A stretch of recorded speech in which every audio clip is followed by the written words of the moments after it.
Members of Congress are closely watching the investigation into that crash. Charles Benson sat down with Representative Paul Ryan and Gwen Moore.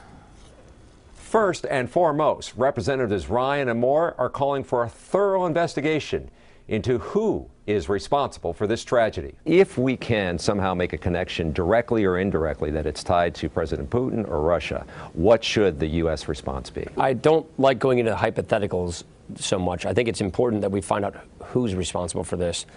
But if it is tied directly to the Russian government, that would be a big game changer. Ryan says he's not ready to jump to any conclusions, but he has a number of concerns about the Russian-made missile system. Who's manning these? Who's operating these things? Well, I can tell you that it is very chilling and very upsetting. And I do think that the president is taking the right approach to really try to say to the international community that we can't really tolerate this.